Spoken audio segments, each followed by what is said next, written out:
It was a down day for the Dow. The Dow closed down about 330 points off the lows, though. At one point today, the Dow was off about 550 points. In fact, all of the stock market indices were in the red today, but an otherwise positive week for the stock market. Gold was relatively flat on the week, maybe down a couple of bucks, although gold stocks did get hit again, down maybe 1.5%. I have a feeling there's probably some tax loss selling in those names, because we did get a big drop in gold stocks in the last month or so since the election. And since, so many other stocks are up, maybe some people own some tech stocks that they sold and they wanted to offset the gains. And so they sold the gold stock. There are not that many stocks that were probably down. And the gold stocks were having a great year up until the election. Again, I think this is a head fake. I don't think the Trump presidency is bearish for gold. In fact, I think it's going to be bullish for gold. Not that a Harris presidency wouldn't have been bullish. That would have been bullish too. But I think Trump is also going to be positive for gold. In fact, gold did very well during Trump's first term. I think it was up about 40, 50%. I think it'll have a bigger move during his second term. The dollar also, I think, eked out small gains. The bond market, though, continues to get clobbered. That, I think, is the bigger news story. In fact, if you look at the yield on the 10-year Treasury, it closed the week at 4.63. That's about the high of the week. And on a 30-year, we're at 4.82. We're almost 100 basis points above where we were when the Fed first cut. So the Fed has reduced short-term interest rates by 100 basis points.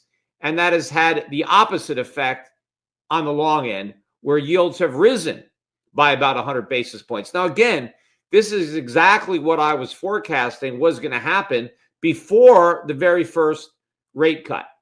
And what's happening, fits my view. It's confounded just about everybody else. They're scratching their heads. They don't understand why rates are rising, and they're trying to, figure it out. But I think my explanation is much better and more likely to be true, given that I was, predicting this in foresight. I'm not trying to, reverse engineer it in hindsight. And the problem is the rate cuts are inflationary. The Fed aborted the tightening campaign too soon.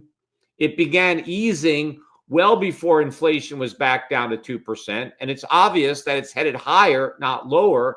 And you have an exploding budget deficit, all of which is pressuring the long end of the yield curve. And I've said that we're not going to see any relief. Long-term yields are going to keep rising until the Fed goes back to QE.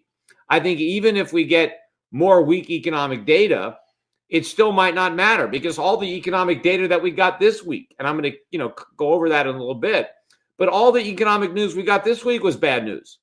And the bond market shrugged it off. It didn't matter. I mean, maybe if we get a big spike in unemployment or something like that, but even if that happens, which is probably going to happen at some point, I think any rise in bonds will be sold. Yields are headed much, much higher. And it's not just here. It's all around the world. In fact, it may be even more significant what's going on in Japan.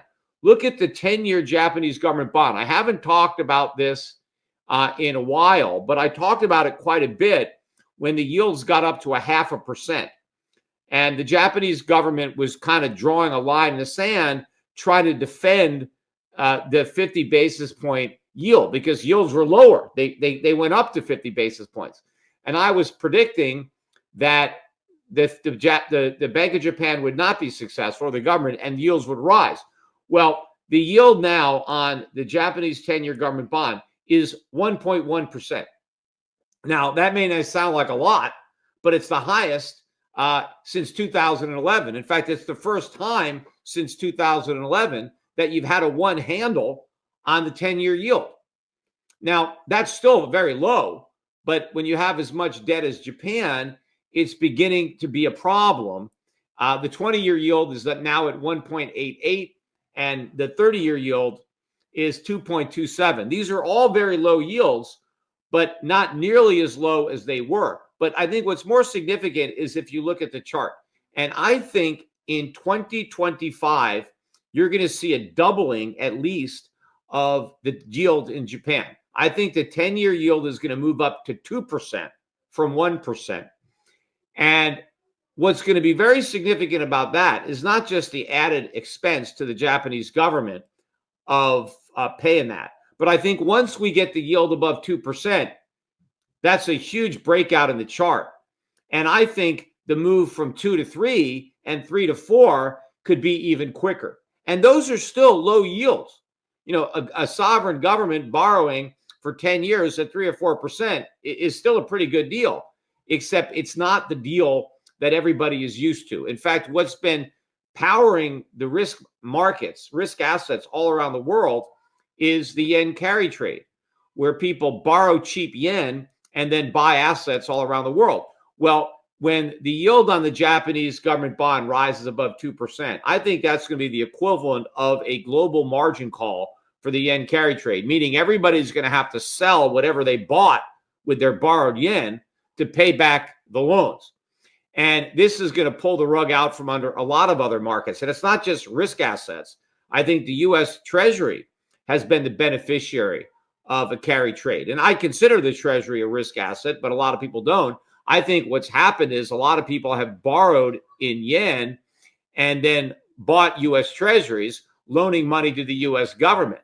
And what's going to happen when they unwind that trade is there's going to be a lot more selling of U.S. Treasuries. So what's happening in Japan isn't going to stay in Japan. It's going to reverberate. In fact, it could start off a tsunami throughout the world. But the reason that you're getting higher yields in Japan is the same reason you're getting higher yields in the U.S. It's inflation. It's debt. That's what's driving this train. And it's just getting started. So while all the experts are, still scratching their heads trying to figure out this, divergence, right? Nobody expected this to happen, least of all the Fed. Look at what's happening now to mortgage yields. We almost got down to 6% when the Fed started cutting. That first cut, we were down to like 6.1 on a 30-year fixed. Now I think we're back up to 6.85. I think by the first week of January, we'll be back with a 7 handle on the 30-year fixed rate mortgage. That is a very problematic level. It's already problematic now, but it's going to get worse and it's not going to stop.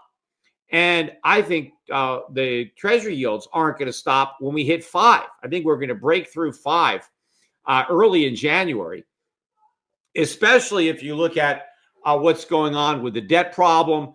Donald Trump, actions speak louder than words. I hate to say I told you so, but I told you so. But in the first little battle about the debt, right, they had this continuing resolution that they wanted to pass. And the initial bill, was a much more voluminous bill. And at least to his credit, Elon Musk managed to put the kibosh on that one because he put it on X and he showed this monstrosity that they wanted to pass that nobody had a chance to read. And so they ended up passing something that was a lot smaller, but it still did a lot of damage because it still had 110 billion of additional spending. Maybe it had somewhat less than the original bill, but it still passed. And what Donald Trump objected to, he was demanding, along with Elon Musk, he was demanding that the Congress include in that continuing resolution a 2-year suspension of the debt ceiling so that they wouldn't have to deal with the issue and that the sky would be the limit on the debt over the next couple of years. Now, if Trump really was serious about doing something about the debt, he would want to leave that ceiling in place. I mean, that's the only tool we have to reduce spending. Not that it's worked that well, but I mean, that's the only thing that the Republicans have had up their sleeves is, negotiating the increase in the debt ceiling to try to exact some modicum of spending reduction. But if we've run up, over $36 trillion of debt with a ceiling, right, we're going to run up a lot more without it. Donald Trump didn't want that there. In fact, Donald Trump was out there saying that he wants to get rid of the debt ceiling entirely so that it doesn't even exist anymore. Again, that's all we got. Yes, it's a movable ceiling. If anything, we should make the ceiling fixed so it can't go up. But to try to get rid of it completely, again, if we have 36 trillion in debt with a ceiling, imagine how much more debt we'd have without one.